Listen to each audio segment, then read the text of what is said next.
राधे राधे भक्तों, आज हम सुनेंगे सोमवती अमावस्या की कहानी। जब भी सोमवार को अमावस्या पड़ती है तब उसे सोमवती अमावस्या कहा जाता है। इस दिन पीपल, तुलसी, शिवजी, पार्वती, गणेश जी की पूजा करते हैं। सबकी पूजा ना हो सके तो पीपल की तो ज़रूर करनी चाहिए। जल, रोली, मोली, चावल, दीपक, पैसे और गुड़ या पतासे से पूजा करनी चाहिए। 108 परिक्रमा देनी चाहिए। अगर 108 परिक्रमा ना दे सकें तो 8 परिक्रमा तो ज़रूर दें।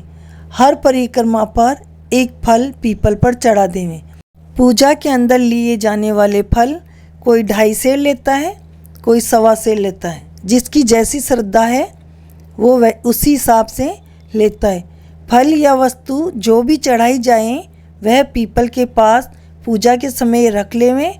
उसमें से थोड़ी पीपल पर चढ़ा देवें, बाकी कथा सुनने के बाद ब्राह्मणों को दान में दे देवें और पूजा करते समय कथा सुने। यदि किसी कारणवश पीपल की पूजा करने न जा सके तो घर में ही पाटे पर थोड़े से गेहूँ रखकर उस पर जल का लोटा रखकर फल या वस्तु जो आपने ली हो उसके हाथ जोड़कर कहें, हे माता मान लेना। फिर कथा कहे। कथा और पूजा खाना खाने से पहले करनी चाहिए। आइए अब सुनते हैं सोमवती अमावस्या की कहानी। एक साहूकार था, उसके 7 बेटे और एक बेटी थी। उस साहूकार के यहाँ एक जोगी भिक्षा लेने आता था। बहुएं भिक्षा देती तो जोगी कहता सुहागवती हो, और बेटी भिक्षा देती तो कहता दुहागवती हो। बेटी सुनती तो अंदर ही अंदर कांप जाती और वह किसी से कुछ नहीं कहती। पर एक दिन साहूकार ने लड़की से पूछा, आजकल तू किस चिंता में डूबी रहती है? लड़की ने जोगी वाली बात बताई। माँ ने दूसरे दिन जोगी से पूछा, बाबा आप मेरी लड़की को ऐसी बुरी बात क्यों कहते हो? जोगी ने कहा, माई मैं तो वही कहता हूँ जो उसके भाग्य में लिखी हुई है। इस लड़की के पति की फेरों के समय मृत्यु हो जाएगी। माँ ने कहा, महाराज क्या इसका कोई उपाय नहीं है जिससे इस दुर्घटना को टाला जा सके? जोगी ने कहा, इसका उपाय तो है लेकिन बहुत कठिन है, फिर भी बताता हूँ। 7 समंदर पार सोमा नाम की एक धोबिन रहती है। वह सोमवती अमावस्या करती है। अगर वह आकर अपना सोमवती का फल दे देवें तो इस लड़की का स्वाग बच जाएगा। लड़की की माँ सोमा धोबिन की तलाश में घर से निकल पड़ी।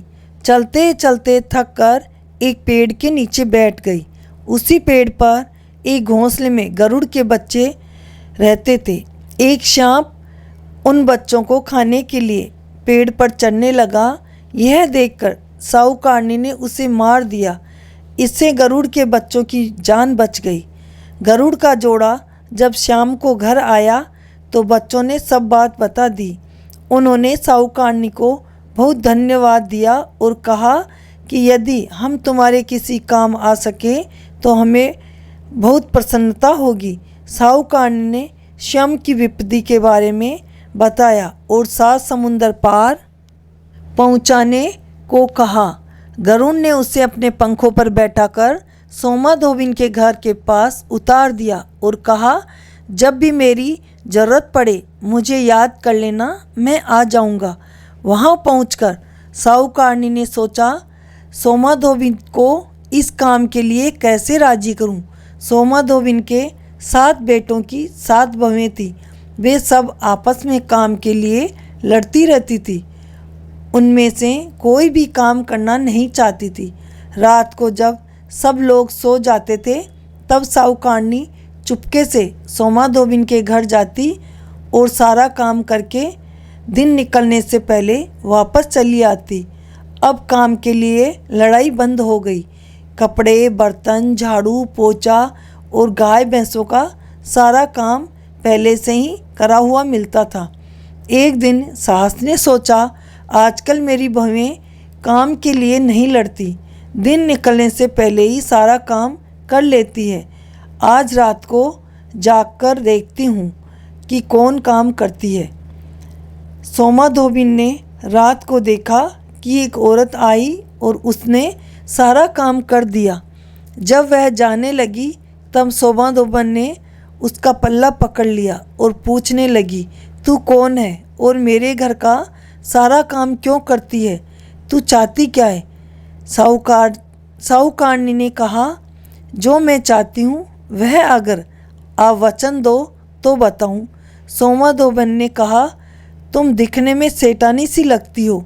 मैं गरीब धोबन हूँ, मेरे पास तो देने के लिए कुछ भी नहीं है। फिर भी वचन देती हूँ कि तुम जो मांगोगी वही मैं तुम्हें दूंगी।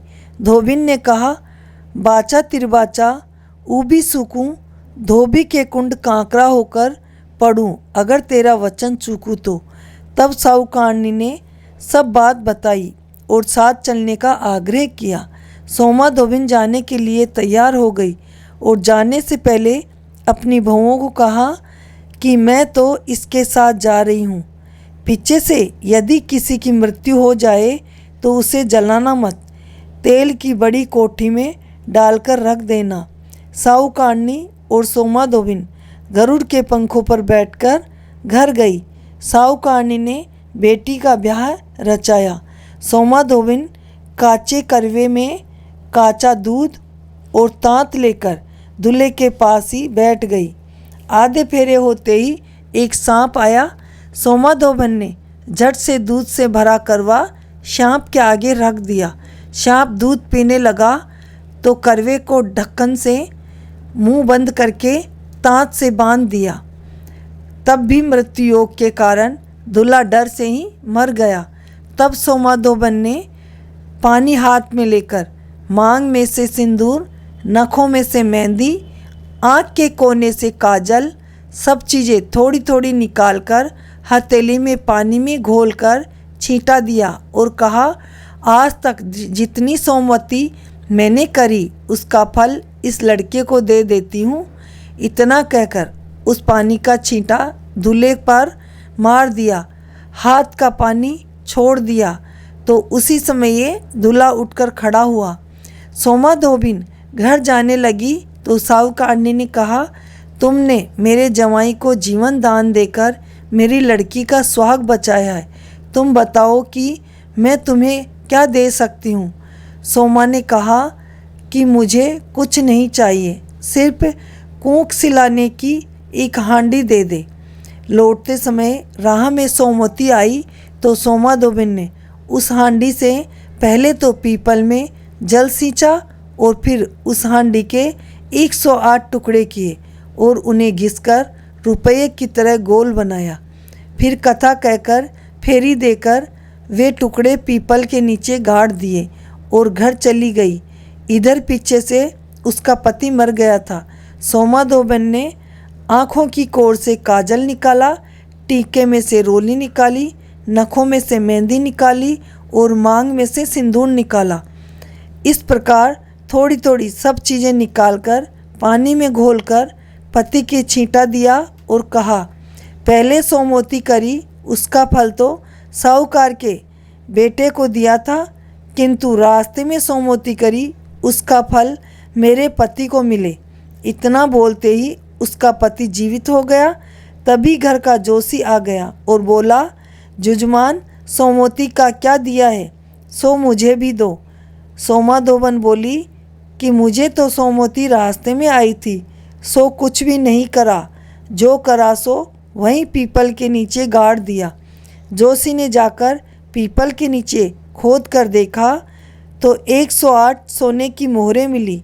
जोशी सब मोहरें लेकर घर आया और सोमा धोबिन से बोला, आपने मोहरें सोमवती के फेरे में दी और मुझे कहा कुछ नहीं दिया।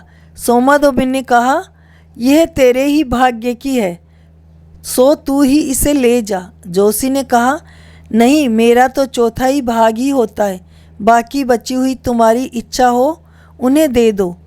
इस बात का पता पड़ा तो सारे गांव में ही हल्ला हो गया कि सोमवती अमावस्या करने से सुहाग की रक्षा होती है और सभी मनोकामनाएं पूरी होती है। तभी से सभी गांव वाले सोमवती अमावस्या का व्रत करने लगे। हे सोमवती माता, जैसे साहूकार की बेटी और सोमा धोबिन का सुहाग की रक्षा करी, वैसे सबकी करना। कहानी कहने वाले, हुंकारे देने वाले और आसपास के सुनने वाले सबकी रक्षा करना। फिर गणेश जी की कहानी कहनी चाहिए। इसमें बहाना नहीं निकालते हैं और सास के जीवित रहते बहू सोमवती अमावस्या नहीं करती है। जब सास नहीं रहती उसके बाद ये व्रत बहू झेलती है और फिर बहू करती है। तो आइए भक्तों, अब हम गणेश जी की कहानी सुनेंगे। गणेश जी महाराज एक किसान के खेत में निकल रहे थे तो 12 दाने अनाज के तोड़ लिए। कुछ आगे चलकर गणेश जी को विचार आया कि मैंने तो किसान के खेत में चोरी की है।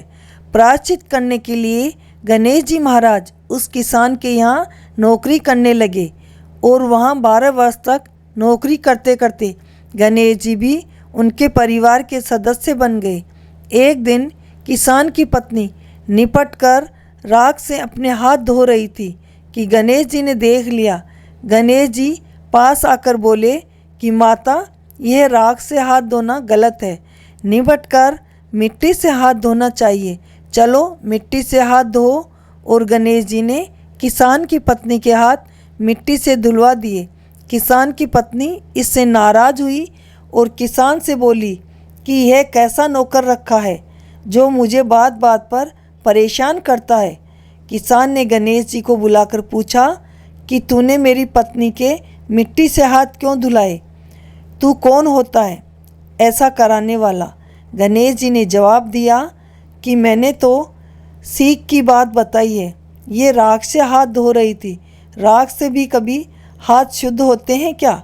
राख से हाथ धोने से घर की रिद्धि सिद्धि चली जाती है और मिट्टी से हाथ धोने से रिद्धि सिद्धि आती है। किसान ने सोचा कि गणेश या है तो बड़ा होशियार, अतः किसान ने गणेश जी को माफ़ कर दिया। कुछ दिनों बाद कुंभ का मेला आया तो किसान बोला कि गणेश या मेरी पत्नी को कुंभ में स्नान करा के ला। किसान की पत्नी किनारे पर बैठकर स्नान करने लगी तो गणेश जी आगे ले जाकर गोता खिलाकर ले आए। घर आकर किसान की पत्नी अपने पति से बोली, स्वामी, गणेश या को कुछ भी समझ में नहीं आता। देखो, इतने आदमियों के बीच में मुझे आगे घसीटकर नहला लाया। किसान ने गणेशिया को बुलाकर पूछा तो बोला कि किनारे पर बैठकर छप्पल छप्पल कर रही थी, सबके नहाए हुए जल में नहा रही थी। आगे नहाने से अगले जन्म में आपको बहुत बड़ा राजा का पद और राजपाट मिलेगा, इसलिए नहलाया था। किसान ने सोचा कि गणेशिया वाकई में बड़ा बुद्धिमान है। एक दिन घर में होम हो रहा था। किसान बोला, जा रे गणेशिया, मेरी पत्नी को होम पर बैठने के लिए बुला ला। जब गणेशिया के साथ किसान की पत्नी होम पर बैठने के लिए आने लगी तो गणेश जी ने देखा कि वह काली अंगियां पहनकर चल रही है। तो गणेश जी नाराज़ हो गए और उसकी अंगियां फाड़ दी और बोले कि लाल अंगियां पहनकर चलो। गणेश जी द्वारा आंगी फाड़ने पर किसान की पत्नी रुष्ट होकर बैठ गई। किसान ने पूछा कि भाग्यवान, कैसे रुष्ट होकर बैठ गई? होम का समय बीता जा रहा है। पत्नी ने सब बातें अपने पति को बताई तो किसान ने गुस्सा होकर गणेश जी को बुलाया और बोले कि आजकल तू बड़ी बदमाशी करने लगा है। गणेश जी बड़े विनम्र होकर बोले कि मालिक, मालकिन काली अंगियां पहनकर होम में बैठने के लिए आ रही थी। मैंने तो वो उतारने के लिए लाल अंगियां पहनने के लिए बोला था। काली अंगियां अशुभ होती है। किसान ने गणेश जी को धन्यवाद दिया। एक दिन किसान पूजा करने लगे तो पंडित जी बोले, हम तो गणेश जी की मूर्ति लाना भूल गए हैं। तब गणेश जी बोले कि तुम मुझे ही मूर्ति करके विराजमान कर लो, तुम्हारा काम सफल हो जाएगा। ये बात सुनकर किसान गणेश जी पर लाल पीला हो गया और बोला कि तू अभी तक तो मालकिन से ही मस्करी करता था, अब पंडित जी से भी करने लगा है। गणेश जी बोले, मस्करी नहीं कर रहा, सच्ची बात कह रहा हूँ। इतना कहकर उसने गणेश जी का रूप धारण कर लिया। किसान और उसकी पत्नी ने एक साथ गणेश जी की पूजा की। पूजा खत्म होते ही गणेश जी अंतर्ध्यान हो गए। किसान ने अपनी पत्नी को बोला कि अपने तो घर साक्षात गणेश जी महाराज विद्वान थे और हम उनको एक नौकर समझकर घर का सारा काम करवा रहे थे। गणेश जी ने दोनों पति पत्नी को स्वप्न में दर्शन दिए कि मैंने आपके खेत में चोरी से 12 दाने अनाज के तोड़ लिए थे। इसी का प्रायश्चित करने के लिए मैंने आपके घर पर एक नौकर बनकर काम किया और अपना दोष उतारा। उसके बाद किसान के खेत में अनाज के भंडार भर गए। कुछ ही दिनों में किसान मालामाल हो गया। अतः गणेश जी महाराज जिस प्रकार से किसान को धन धान्य देकर मालामाल किया है, उसी प्रकार हम सब भक्तों के भी धन माया के भंडार भरना और रिद्धि सिद्धि सहित हमारे घर में भी पधारना, हमें सद्बुद्धि देना। बोलो गणेश जी महाराज की जय। गौरी पुत्र गणेश जी की जय। भक्तों, आपको ये कथा कैसी लगी? कमेंट में जय गणेश, हर हर महादेव ज़रूर लिखना। चैनल को सब्सक्राइब नहीं किया हो तो सब्सक्राइब करना, ताकि जो कथाएं हम आपके लिए लेकर आते हैं वह आप तक पहुँचे और आप इन कथाओं का लाभ उठा सकें। राधे राधे, जय श्री कृष्णा।